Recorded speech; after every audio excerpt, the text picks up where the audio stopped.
It was small though. I think at one time they had one. I don't know if it's still active. Ask Well, Peter I think Plow, it's we fine. know.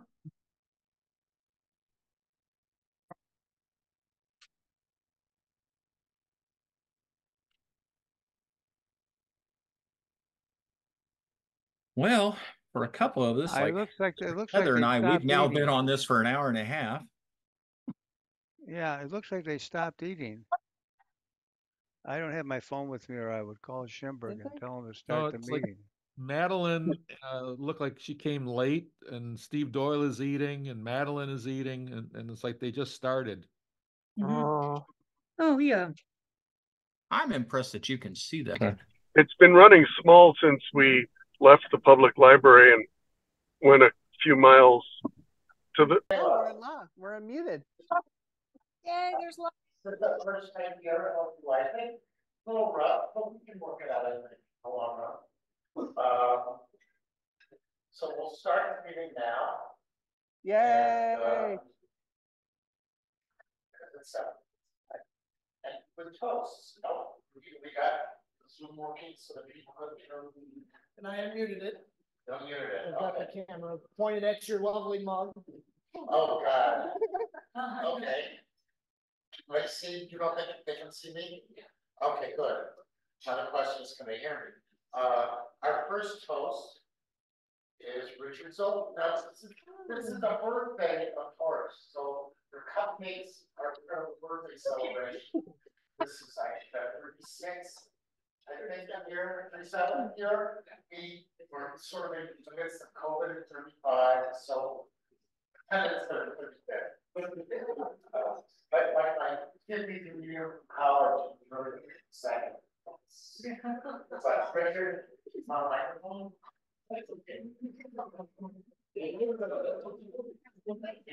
Okay, Richard is up. Yes, Chief Stewart. Chocolate is better than toast. His part is funny, but the toast. Do so, and this person, he not his capitalist, and I'm going to round. Use the microphone. Am I there? Okay, give me a mic. Can you hear me better? No, I.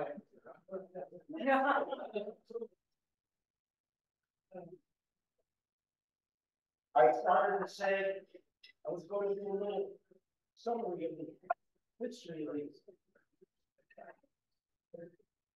other talks.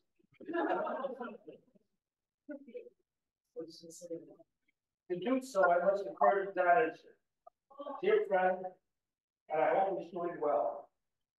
Years ago, we were all down love to create little organizations, and we were all members at this time of Sportsman Squash. We all met at Bill Schmitz's in Indiana, had frog legs. From time to time, we all got together and played squash once in a while. That was part of the state. So, going back to March 1987, Don is changing the plan. He said, we're going to have a youth club, we're going to make a Sherlock club. We met at Carson's Ridge. No longer there, place that people sit off the bridge. That was the first meeting on the day of March 27th, 1987, the 100th year of the publication of the study in Scotland. There at this meeting, there are a lot of nice people. There at this meeting, learned some new words like cannon, like sobriquet, and the talk. So here's to the talk. Hey.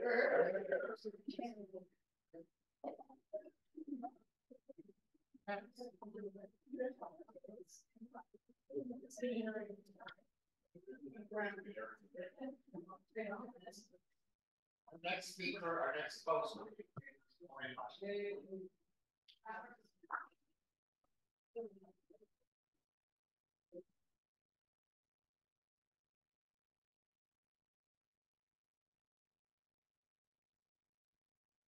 Can you hear me?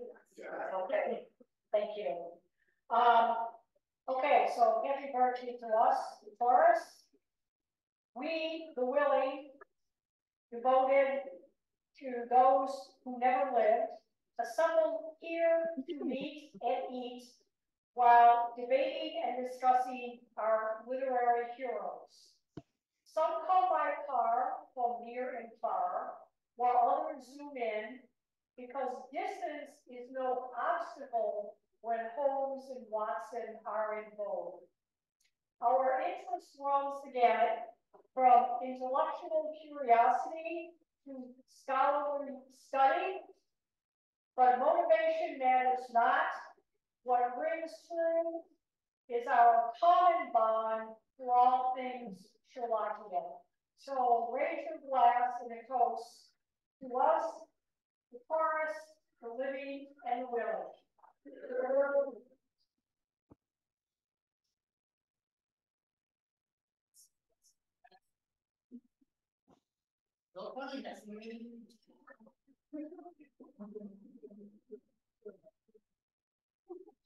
Also, prior stewards.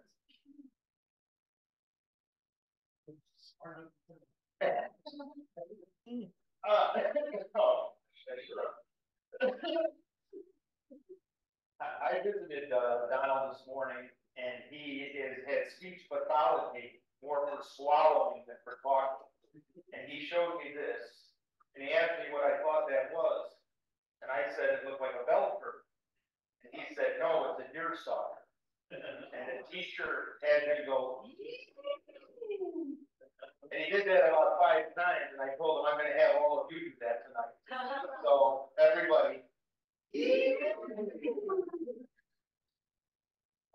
Donald told me that I asked him about the beginning of the course, and he said in 1987, he and Fred Levine and Tony Cetera, and that it was originally all male, and that when he applied for scionship from Tom Six, he told him he couldn't do that, that they had to be co-ed. So they changed it to co-ed, and he didn't tell me much else. But I can't really love so coach Donald, and Tony, and Fred, founders of our piece. Here, here.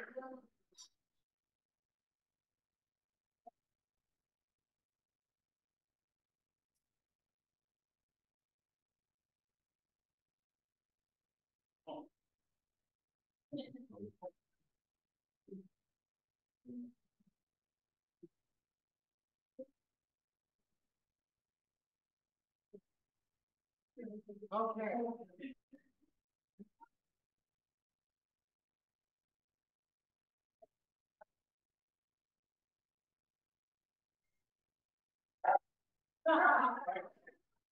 And it's because that we're under. Considered from the south of Illinois. Rob ASA and BSI is the gas achievement of the parallel case of St. Louis and a member of many other Sherlockian groups, as well as serving as headlight of the Beacon Society. He is now also based on a number of terms. He is co-editor of the finest sort of collection, the canonical cornerstones, Big Peter Average. If you want to buy a copy of the canonical cornerstones, I think some of the back has some for sale. We were privileged to attend some of the events of the weekend in New York, and we had an autograph ready. But I'm sure you can get to sign it again. Otherwise, we won't let it be. He's also the editor of the Moscow's Opus of Sherlock Holmes' Gratitude Power, and the author of Criminal Mastermind Bigotry and 2 volumes of the Commonplace Book. Besides that, he does a street teach and raise a lovely daughter, has one lovely life. His interviews with fellow Sherlockians is found on his blog. Interesting, though elementary. Bob is a great teacher at Edwardsville, Illinois, where he lives with his mother. So, it's yours.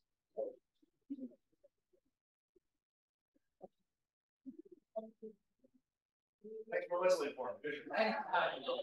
That would be. That is a teacher, maybe he won't need it. Well, then other people. No problem.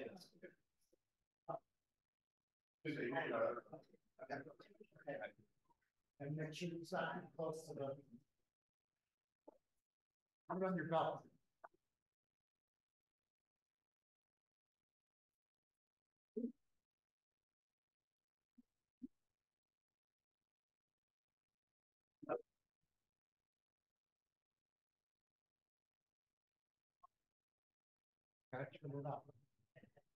I don't know.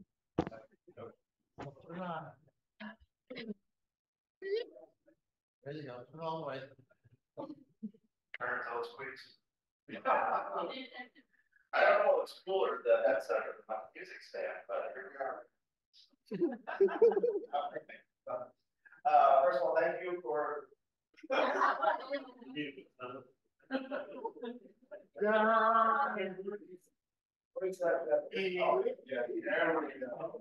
Maestro. Thank you for inviting me to speak tonight. I've always found the Chicago Sherlockian scene best. I'm practicing, always trying to say Chicago. So the title of my talk tonight is "Might I Ask You a Question or Two?" It is a snapshot of Sherlockian as seen through interviews with 100 Sherlock. So over the years, I interviewed over 100 Sherlockians on my blog. I found myself in an interesting situation of being able to kind of take a snapshot of where our houses are trained and all of these questions. But before I get into that, I want to kind of give you a little bit of background where this came from. Like John said, the author of a book called Criminal Mastermind of Lakers, that came out in November of 2017. And my publisher at the time, MS Publishing, said, "Hey, you can start a blog," because that's what people did in the 90s.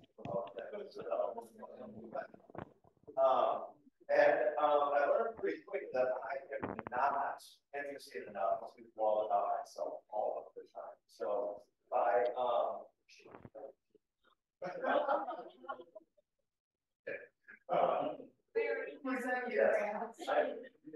I promise I'm just as professional with my fifth grade class. In 2018, I started, hey, you can start writing second.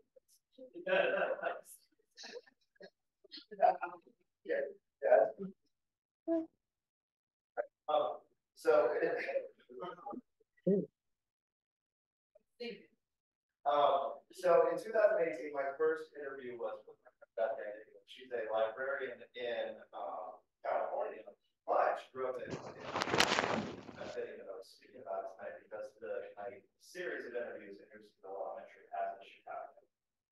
Sorry here. So what I've done over the years is I have asked the same set of questions essentially to over 100 people. They are 10. Well, there's 10 questions. 7 of them are always the same. They are: how did you become Sherlockian? How did you find the word Sherlockian? What's your favorite medical story? Who's a specific Sherlockian that you think other people would find interesting? What subset of Sherlockian really interests you? What book would you recommend to other Sherlockians? And where do you see our hobby? And before I get into the specifics of those answers, I want to kind of just give a quick demographic breakdown of the people. So out of the 100 people that were interviewed, this took place between March of 2018 and December of 2023 when I posted my blog. 55% of the people I interviewed were male, 45% were female. 83% of interviewees were here in America, with the other 17 coming from faraway lands of England, Canada, France, Sweden, India, Germany, Denmark, Italy, and I even interviewed one person from Wisconsin.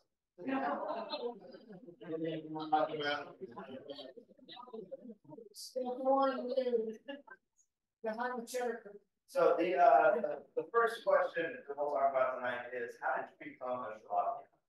Or I'm sorry, how did you become a Sherlockian? And what I hope to do with this presentation, I just talk about the present state of this topic that we have, and also the future of it. So why start with everybody's origin story think it's important to know where people came from to understand where we're at. Right? So, interestingly, most people fell into three categories of their origins. Most people either came to become shamans in Canada, or media adaptations, or other people that left. So, the first one we'll talk about is the adaptations. 28 people said they came to this hobby through some type of adaptation. There were 3 actors that were named most often by people as their gateway to Sherlock. Anybody want to take a guess on who those 3 actors? In my head,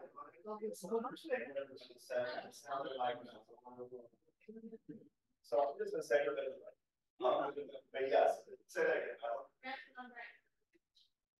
See my notes. Rathbone red.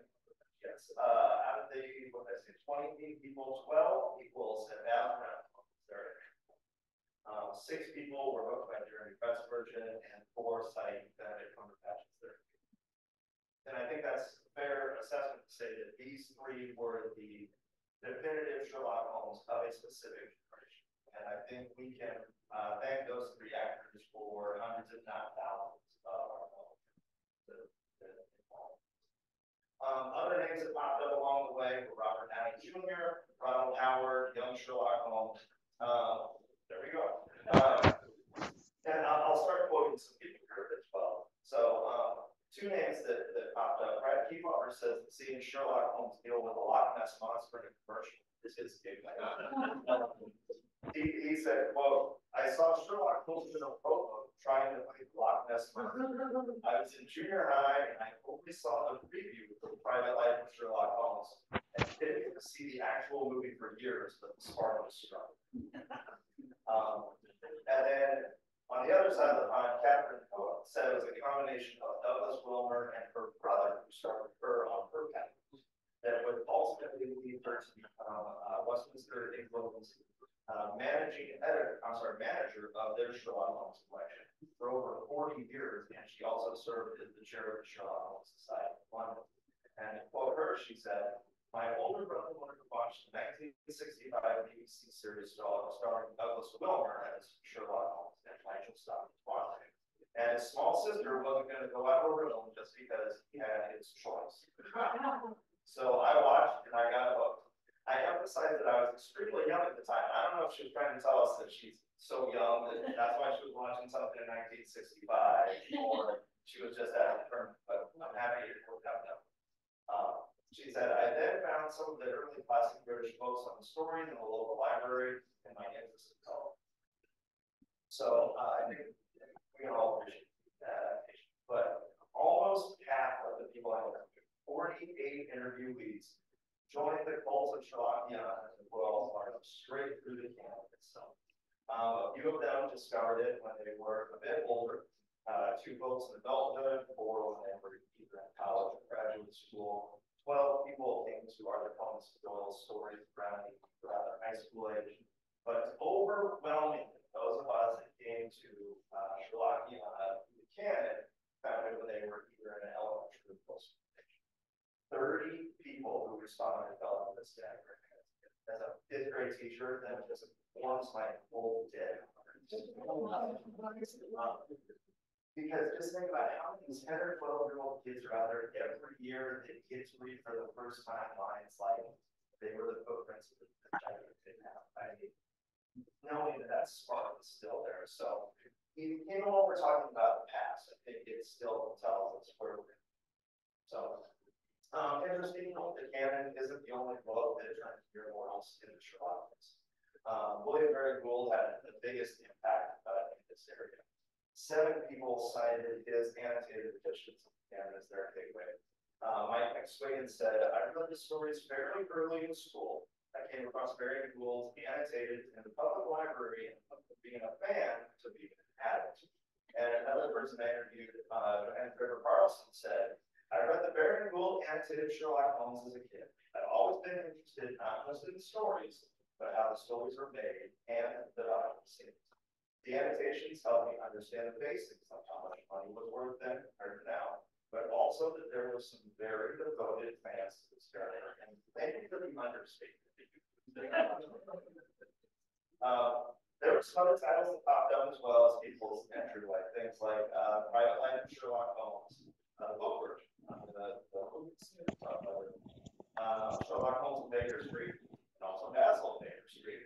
The 7% solution, a lot of people came to the comic books, popular pastiches as a whole, and fan fiction websites are also becoming more popular. So now, if you're looking to keep, if anybody's keeping score out there, sorry, I'm that boring. Didn't make the tally, but you'll notice we haven't quite hit 100 yet. 2 people said somehow there were Sherlock, and 8 of our fellow Sherlockians were left in the bowl by lightning. And in fact, 2 of those people are Chicago Sherlockians. So I think Chicago. Janice Weiner said, Janice said, I've been going to Scotland Yard books for some time. When they started signing up at Scotland Yard, I have attended the organizing meeting and been involved in the group ever since. Through the Scotland Yard, I became aware of other signs and widespread interest in homes. And Al Shaw said, in 1971, Chicago Tribune ran an article. I don't know why he's not going to he said they ran an article stating that Sherlock Holmes' birthday was being celebrated by Hugo's companions, and he gave a contact address because, and he points this out, this was before email, so you know how old he was very young. He was literally in his 80s back then. We know he's not. I wrote and received an invitation to that dinner. I was warmly greeted by the late John Minsky, and by the end of the evening, I was back. So I think we all have Chicago to either a bank or land. So great. So it's a package deal. You got to take the book. All right. So up next is the question we talk about how to define the word Sherlock. The whole context. That's why I started these interviews about 100 years ago. There was a debate raging in certain corners who could and could not call themselves a Sherlock. Who was a real Sherlock? Did it have to be people who read the stories and behaved like the Packers?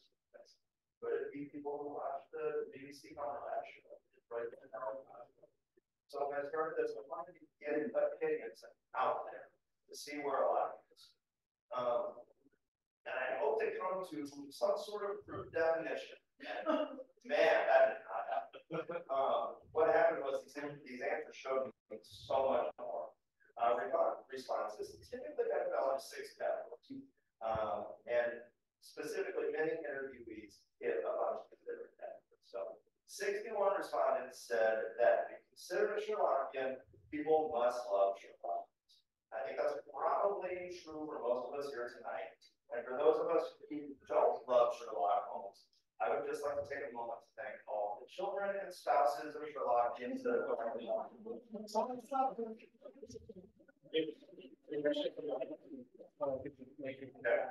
have these answers also cited the importance of enjoying The Great Detective in different forms, whether it's watching movies or shows, or reading scholarship, or reading pastiches.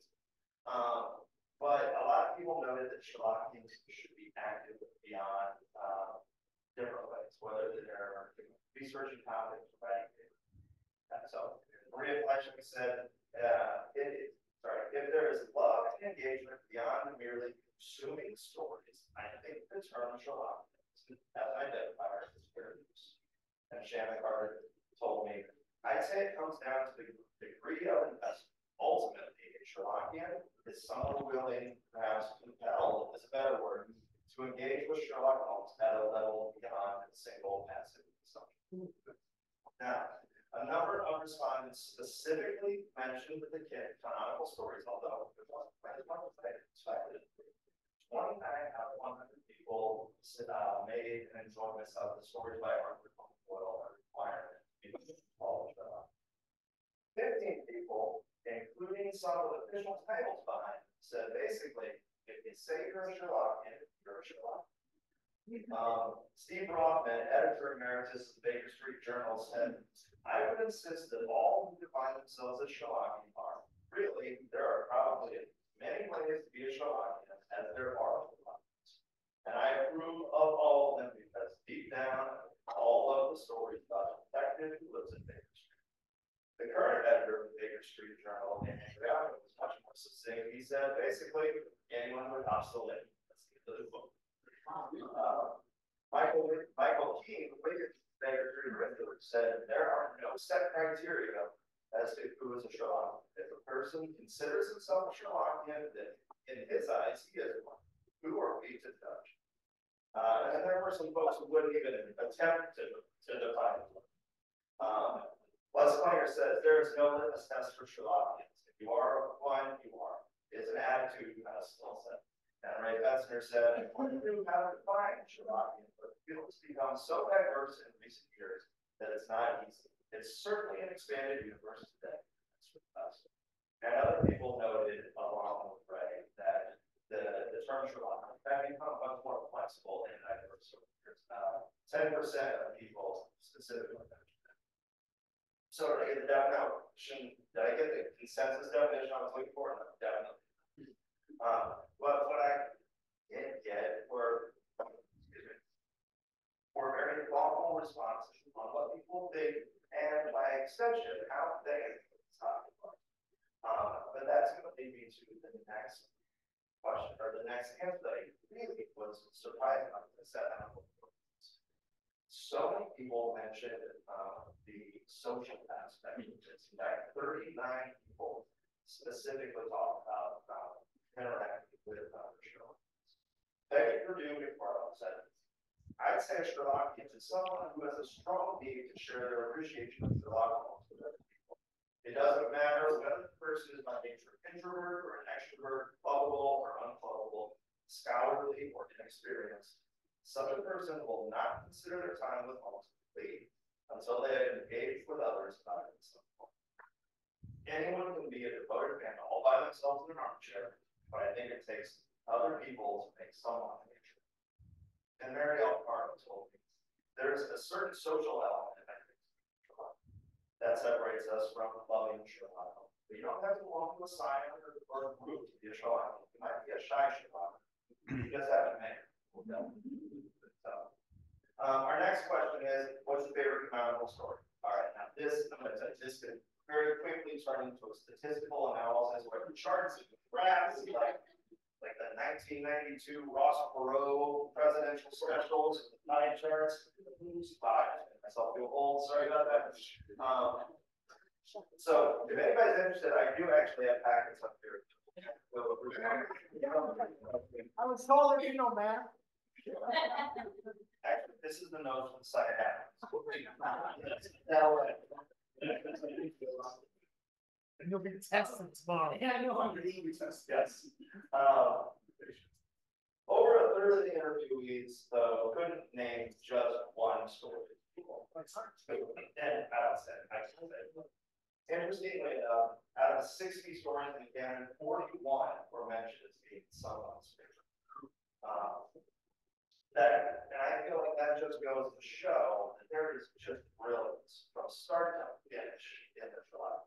There's just little nuggets in every story. Every novel and every short story collection.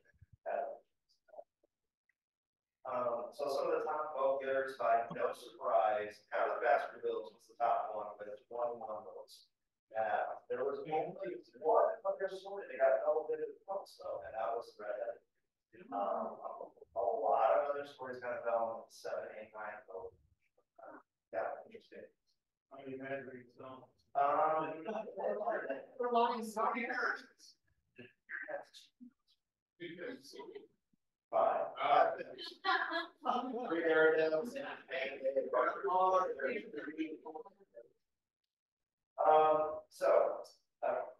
So we don't get into all the statistics there. The next thing I'm going to jump to is our next question. I like to ask everybody who's a specific Sherlock. With my edges, because this is all interviews. Let's talk about other interviews. I interviewed 100 people. I received 176 different names to this one. Because it goes to show you that if you are one person,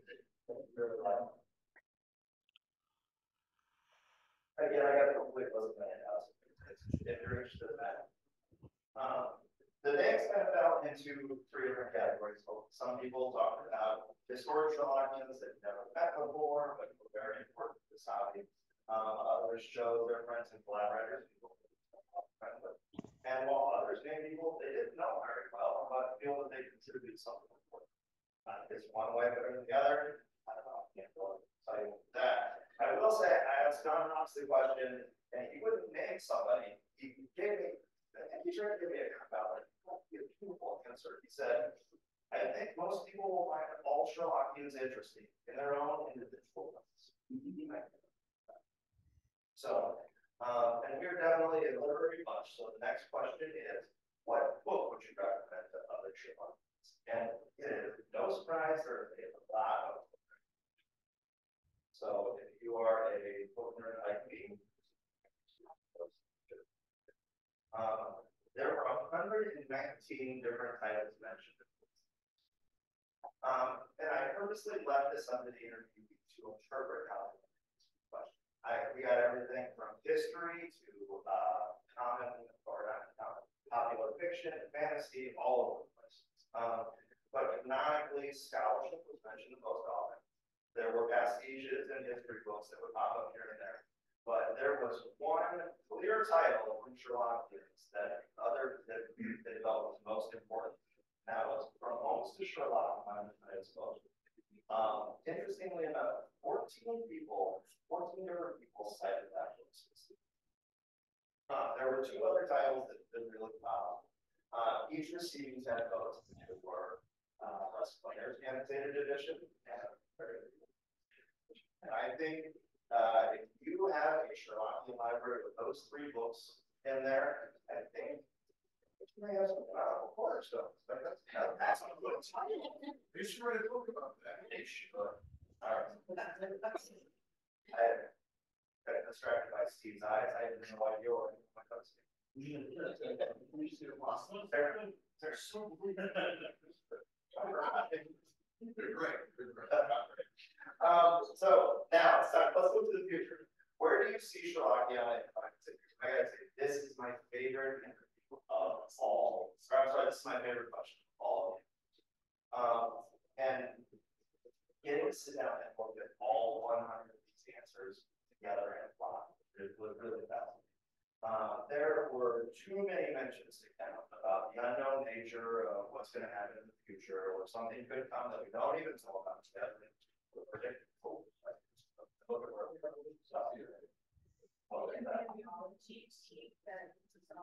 It was hypothetical, people.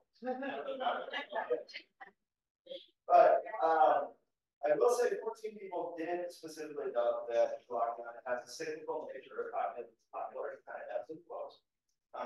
So what's the general overview of where we're going to be in 5 years? 6 people wouldn't even venture to say up, down, up, right? They you know what? Why don't you tell me? 2 people expected our hobby to be about the same as it is today. 3 thought there would be a weekly experience in the town. And the rest of the respondents, 89 people expected the future to be positive. I just want to repeat that for a second. 89% expected the future of Sherlock. I cannot remember the last time 89% of the general population agreed on. We are good there. But there were more trends that showed up. A continuing trend in a lot of answers is what's been important over the past is going to be important. 32 people said that canon and our traditions will remain. 24 interviewees cited the social nature of Sherlock, and 20 people said that society and local science will carry this. People also noted that writing was another trend that will continue. 20 people expected research and scholarly writings to continue to be put out, and 17 people said that pastiches and fan fiction would continue to be important, and especially with the stories coming out of copyright. In fact, the copyright infringement led into the next segment.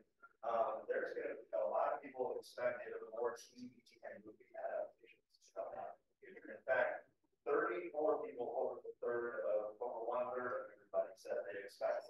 more and more so we talked about where we'll be as a society, what our goal is going to continue to be important, but what about the new stuff? And online presence, including Zoom and social media, will be a large part of Shabbat. According to 34 people. In fact, Anastasia comes in Skya, and totally didn't practice that name last night, I promise. He totally did not ask. She said, I do think one thing the pandemic has done is speed up the transformation that was already happening, that will continue happening, which is Sherlock Young being steadier online devices. 14 people noted that the internet and Zoom have allowed for more international connection between Sherlock Young, and they hope this is that continues. And as if international connections weren't enough, and I'm still not making this up, 3 people actually said Sherlock Young will exist on Mars. And say I agree with everything, I'm just presenting you facts. Yeah. Closer to home, 4 interviewees love their virtual reality. So, but what about the people that are going to be sitting in meetings like this? Who's going to be next to the table across? A recent trend in, I'm sorry, yes. A recent trend in answers was 7 people noting the prohibitive costs of that. They could keep younger and newer people out of this house. So I don't know, this is something to kind of keep in mind. I think that's a very good possibility. On a better note, many interviewees hoped and expected to see a more diverse group show up. 24 people noted that. And 9 respondents specifically noted the increased leadership roles of women. And 29 people said they wanted and planned on younger folks as well. So, like I said, I love this last question. I could do a whole presentation on just where do you see Sherlock in 10 years, but I'm going to wrap this up. On a personal note, I really love getting to know all people. It has really led me to be able to do some amazing things. I got to reach out and meet people that I didn't really know, and make connections there. I sort of knew good friends. It's also led me to be able to better human anthologies. I edited the finest historical selection and forward stones with my friend Peter Edridge, and through that, dozens of Sherlockian stories in those books, as well as then they get put on the block. So it's kind of like a snake eating its own tail. But another cycle with that is I've gotten to know more, and the more people I've met, the more I realize that Sherlockians are very interesting. And once you realize that Sherlockians are interesting, you want to meet more. And I gotta think that's the problem. There are more people out there that want to interview for the next 100 than I'm going to be able to. So I will say that we're a singular set of people, but I think that we're not just singular, but very interesting as well. Very interesting people as well. And I will say I feel like the future of this hobby is very bright. So thank you for that.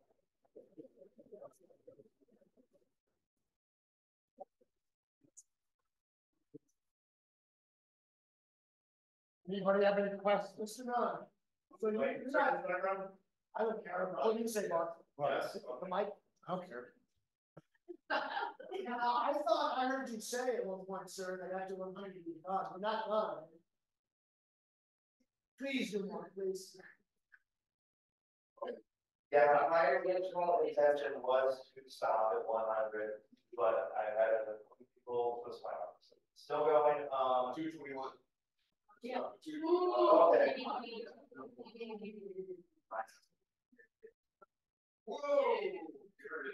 That's tomorrow. I'll be on 1 2. So maybe I'll come back in 6 years and talk about that.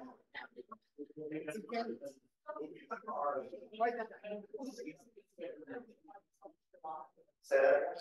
You're a big fan of Warrior. I think. So the question was if you're a big fan of Moriarty. And I think you can find yourself there, be quiet. Oh, man, that's fine. You go to make balls. Hold on.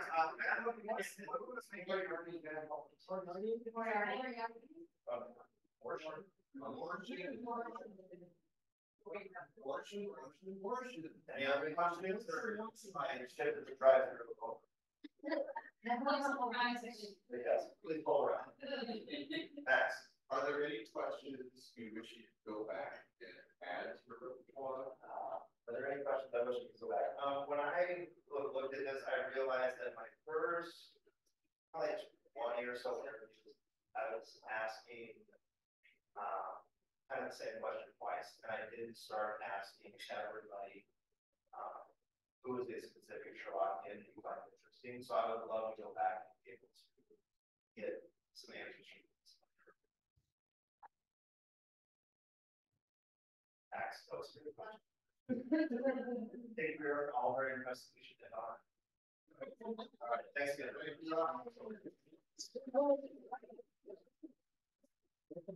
Any questions online? Can you do I it? even see the chat. You see the chat already? Bob's there before. Yes. Hi, Bob. Hi, Joe Evans.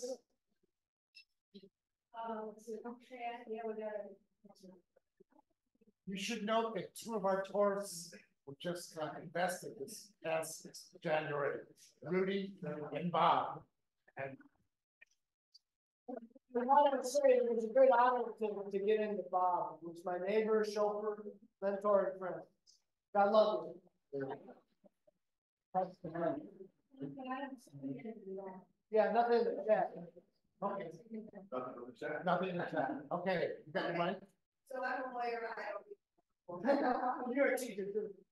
So, you have Steve Doyle here from Indianapolis, he brought a whole bunch of books. So, I'm Rob. So, you know, you talk about, people and there's questions about what is interesting. I mean, it's probably Latin. This book is, they published one of theirs about 2 years ago. That's nice sort of reflection, and it was an anthology of essays, and it's wonderful. It's really well stayed. It's not books, it's foundational books in the shop, and it's really kind of a fire. It's really wonderful, and this is probably tonight, and I bought and interesting. You have any advice for it? I didn't read that. Yeah. That thing's so out of it. So see me at some point, and I'd be happy to, you know, get it because it's frequently. How much is it? It is 20, 25. And I'm not saying that we publish because it's really good. Since we got it, I read it, and I thought, okay, straight. I also brought copies of the latest installment of Wondershare Filmora, which is March, celebrating the 40th anniversary of the And it was such a hot seller in Indianapolis, we couldn't buy one in Indianapolis. One of them's mine. Both of them. I have 2 extras here, so anything. That's what it is. All you like that shit out. You love it. So anyway, see, and pretty happy with that.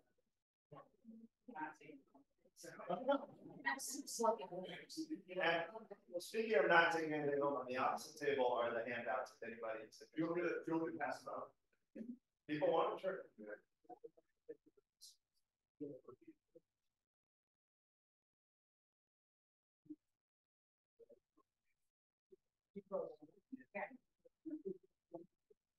Did you print this on the school? It's not here.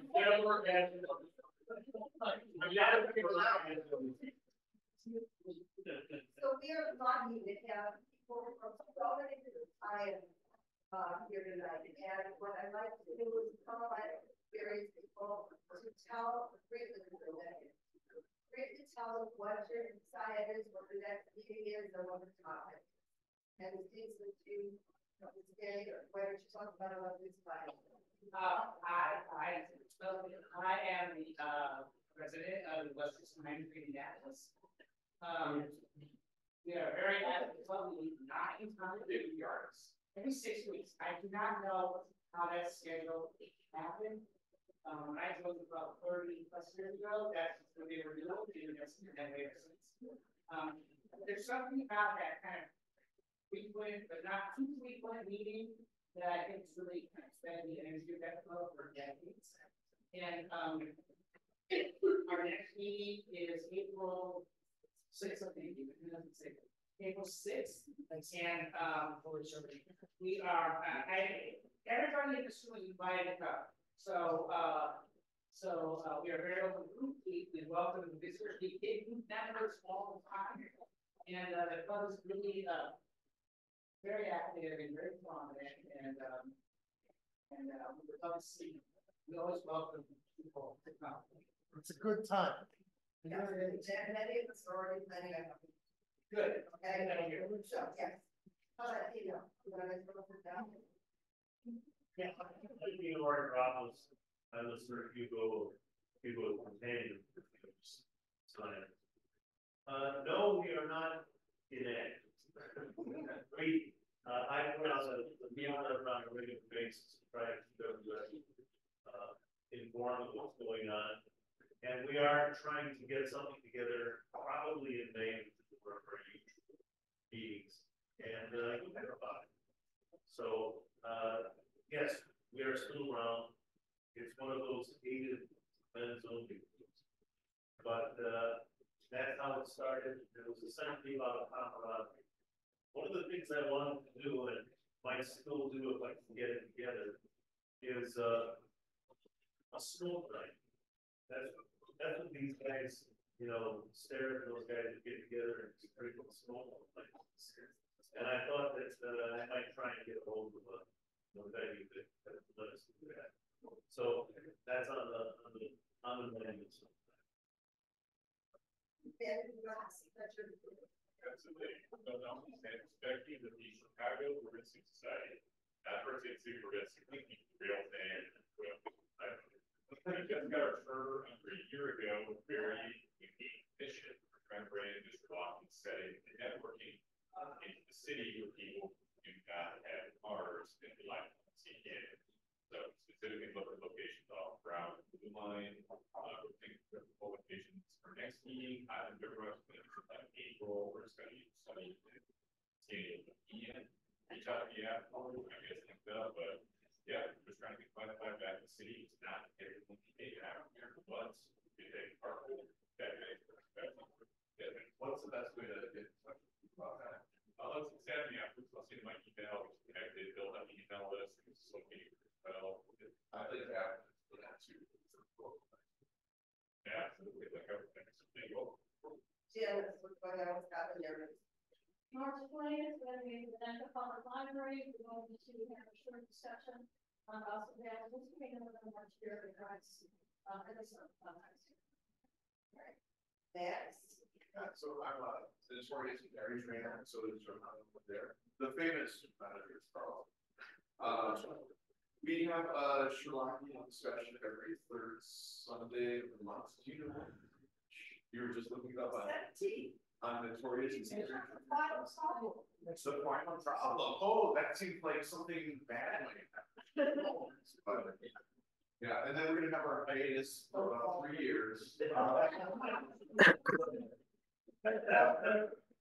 right, so the final problem will be our story discussion. We're also active online. Go to dairytrainers.com. To look at the schedule, it's in Madison, Wisconsin. I didn't mention that already, but yeah, we'd love to see people in person, or if you are a remote controller, you can just email one of us. We'll set up the Zoom for you or anybody else who wants. And then with notice, I am the current head of the Johnny Thompson Society. And the JHWS is an online only society because we're international. So we meet on Zoom once a month, usually on the fourth Sunday, although this month we are meeting on the third Sunday, so thanks to you guys. Yeah. And actually, usually if you go to our website, our Wisconsin Society, there will always be a posting on our main page about registration for Zoom. But also, if you are on the Strangers Room on Facebook, in that group, Fred Father has posted a thing about the next meeting. It sounds like it's going to be, we have a fun and silly activity planned. So, kind of along the themes of March Madness, but applied to Lawson. So, if you want to come to that, those are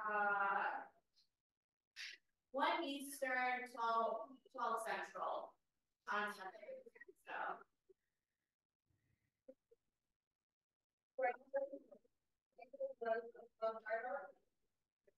When's your next meeting? Yeah.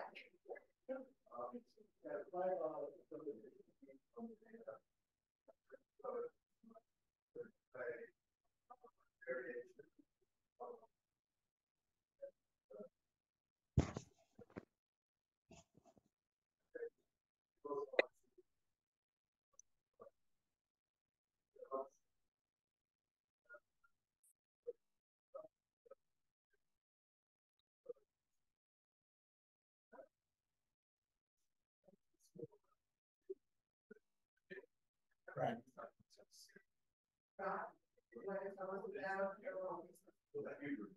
Well, the parallel kitty slow to say it was in that 7 hours.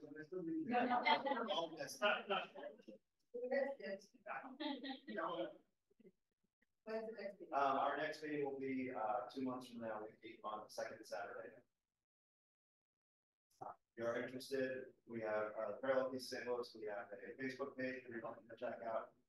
Send me an email, which on our mailing list. We do meet via Zoom 3 times a year for those who don't want to try 4 hours. Goes to a random meeting. I don't know who did that. Yeah, but yeah, so we those of you that are interested, we're going to go to our Zoom meetings, but we will not have another Zoom.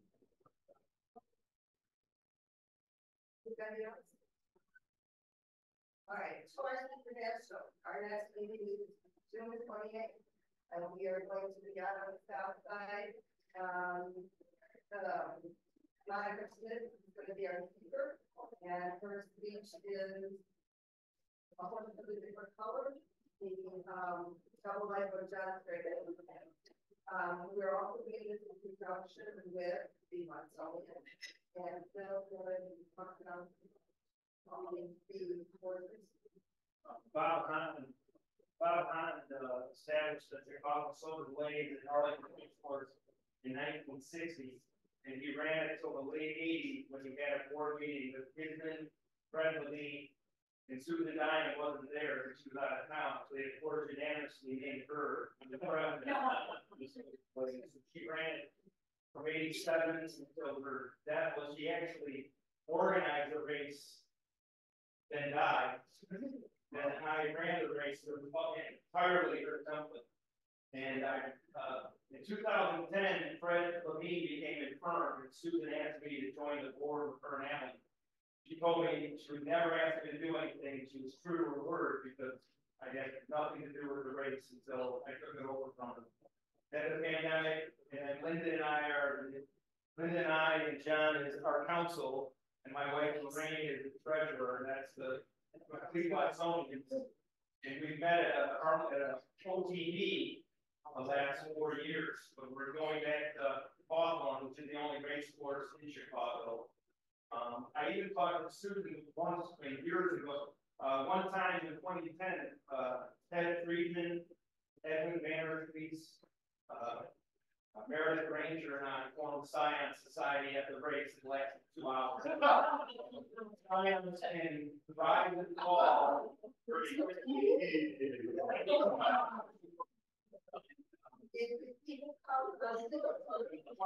We're going back to Hawthorne for the first, but it's under construction.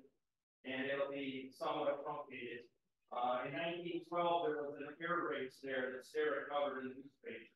At Hawthorne and Sportsman's Park, and now Sportsman's Park completely gone. This is all Cicero, been a very mobster. What thought thing? Yeah, that's where the Coleman actually lived, Cicero. So, let me just say this about my race. yes. This is the only meeting of a sign I've ever heard where it will not cost you anything to attend. Parking is free, admission is free. You walk in, you'll get a free program, and the Watsonians, you give you a $2 bill, $2 back. So it's not gonna be $1 billion. And you can get a million bucks. Right. So there's no reason not to come to celebrate the 65th consecutive running Chicago. And you'll even get a button that says that. It'll go forever because I've already talked to Greg Ruby, he runs a race in Baltimore every couple of years. And I talked to Susan years ago about this, and someday the Chicago Silver Blades maybe run in Singapore, or of course, maybe guys in America, Chicago, so they'll always be at Chicago. So the illustrious client always have some field trip. That field trip landed exactly on the same day as some of us. So that is our field.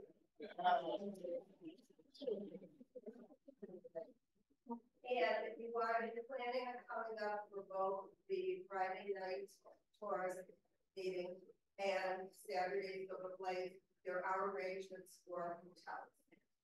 And you can see that we did. Everybody got a brochure. Everybody, we put out flyers, And then we got the tour as well. I'm sorry. Yeah. Sure, a few of us, in fact, during before the hounds there, we're gonna have a tour of Grayson Cemetery on June 29th. We're gonna do it in the morning, plenty of time before the race, and we'll show you Vincent Cemetery.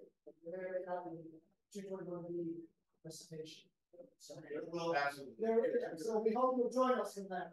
There are more great Yeah. Sullivan, Burnham, Bernie May, Dickens' brothers, who was And I can tell you, Linda and I found Palero's. It was some amazing food. And that's right by the hotel. Really good food. So that'll be fried chicken, pasta, salad, and spumoni. We hope you'll join And us. pizza. We hope you'll join us. So you can also do that with us, Kaya, that you'll get very well, and we're traveling among different countries. Let us know if there's any other organizations that you. Any other, yeah. want to promote. Now. Well, it's 9:00. Don't forget dessert, cupcakes. There's one piece of pizza that has to be saved for Rob's wife, but beyond that, anybody else, please take pizza home. Yeah. Because I don't want it in my house. Rudy is going to be, but Rudy's pretending he's Bo Meskin. We forgot to put it in his town. We feel bad, we usually have Bo Meskin in this addiction, 241 Chicago zone. Whatever.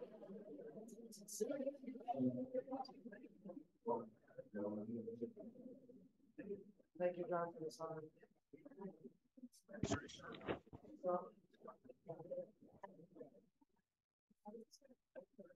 There you go. Here dwell together still two men of note, who never lived and so can never die. How very near they seem, yet how remote, that age before the world when all arrived. But still the game's afoot for those with ears attuned to catch distant view halloo. England is England yet, for all our fears. Only those things the heart believes are true. A yellow fog swirls past the window pane as night descends on this fabled street. Lonely hansom splashes through the rain. The ghostly gas lamps fail 20 feet. Here, though the world explode, these two survive. And As as always, always, 1895. 1895.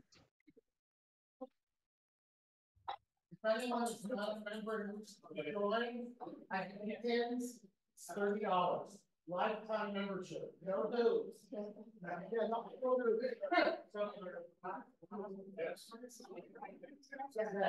Please make a name tags.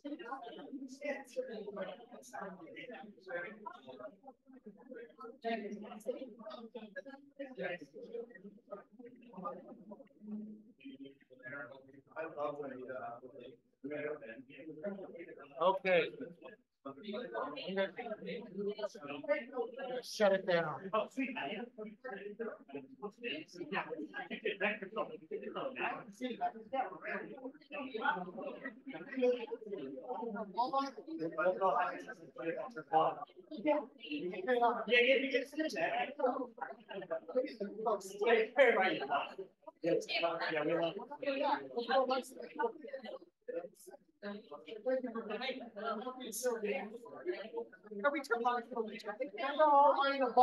I should have had to come out.